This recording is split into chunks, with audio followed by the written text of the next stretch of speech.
네, 안녕하십니까. 정인태 신식인 TV입니다. 네, 2021년 7월 9일 금요일 정치 브리핑 시간입니다. 네, 한국 정치가 굉장히 복잡하게 돌아가고 있네요. 네, 기사를 보니까 이준석, 윤석열 대권 꿈꾼다면 김종인에 매달려야 뭐 이런 기사가 나오고 있어요. 그래서 윤석열이 대권을 꿈꾼다면 김종인에 매달려야 한다. 네, 이런 내용인데요. 사실상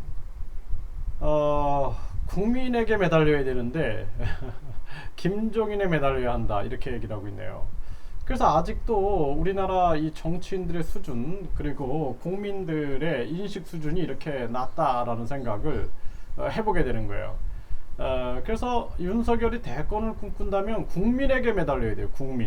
국민에게 매달려야지 진짜 대통령이 될 수가 있는 겁니다. 아니면은 정당의 대통령이 되는 거예요. 정당의 대통령. 네, 그래서 이게 이제 우리나라 그 정치의 현 주소를 말해주고 있다라는 것입니다. 그래서 이준석 대표가 이런 생각을 말한 것은 이게 이제 우리 정치 현실이다 이렇게 볼 수밖에 없어요. 네, 그리고 거침없는 송영길의 우클릭, 김종인의 길 건너. 네, 굉장히 우클릭을 하고 있지만 그 어떤 정치 사상의 방향 이러한 측면들은 아직도 우려되는 부분이 많이 있습니다. 네, 윤석열, 최재형에 이어 김동연, 국민의힘 아니면 안철수와 경선. 네, 윤석열, 최정현에 이어 김동연, 국민의힘 아니면 안철수와 경선한다. 뭐 이런 내용이 나오고 있는데요. 뭐 이제 국민의힘 안에서 경선을 할 거냐, 바깥에서 우리가 야권을 국민공천 경선, 국민 경선을 할 것이냐, 뭐 이러한 부분들이 이 정치권에 굉장히 중요한 과제가 될 겁니다. 그런데 누가 정치를 주도하느냐가 중요한 거예요. 국민의힘으로 들어가면 이제 국민의힘으로 먹혀 들어가게 되는 거죠. 아마 뭐 그렇게 판단하는 사람들은 정치력이 낮은 사람이다 이렇게 국민들이 평가하지 않을까 이렇게 생각이 듭니다. 네, 안철수는 문 4차 대유행 심해지면 민노총 집회 방치 책임져야 한다. 이렇게 요즘에 그 안철수 대표는 굉장히 강하게 나가고 있어요. 강하게. 그런데 이제 입장 정리를 정확하게 해야 돼요. 국민의힘에 자꾸 이렇게 묻어가려고 하면은 지지율이 올라가지 않습니다.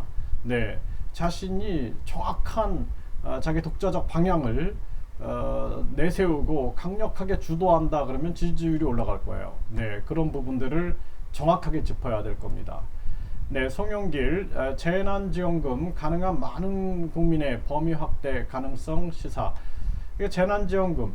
그러니까 사실상 어떻게 보면 국민권익금이거든요. 국민의 권익이에요, 그거는. 그렇기 때문에 이 국민권익금을 제도화시켜서 체계화시키는 것이 굉장히 중요합니다. 뭐 내일 배움카드니 뭐 비대면 바우처 카드니 또는 데이터 바우처 제도니 각종 바우처 해가지고 이렇게 저렇게 예산을 분산시키지 말고 국민에게 권익금으로 분명하게 우리가 전달을 해가지고 국민의 생활 안정을 시켜주는 것이 중요합니다. 이게 찔끔찔끔 이렇게 도와주는 게 그렇게 크게 도움이 되지 않아요. 네. 김영환, 이재명 대통령 되면 대한민국 거덜날 것 이렇게 이제 비판을 했어요. 그래서 이재명 대통령 되면 대한민국이 거덜날 것이다. 네, 이렇게 아주 극적으로 비판을 했네요. 네.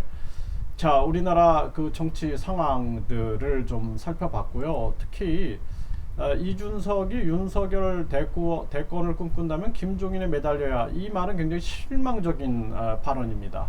네, 그래서 네, 여기 보면은 뭐 그런 김종인에 대해서 크게 평가를 하는 것은 뭐 좋겠지만 자기 나름대로의 이제 평가니까 뭐라고 할 수는 없겠지만 대권을 꿈꾼다면 국민에게 매달려야 하지 김종인에 매달려야 한다라면은 이 나라가 김종인의 세상인가, 또는 정당의 대통령이 되겠는가 아니면 국민의 대통령이 되겠는가 판단을 해야 한다라는 것이죠.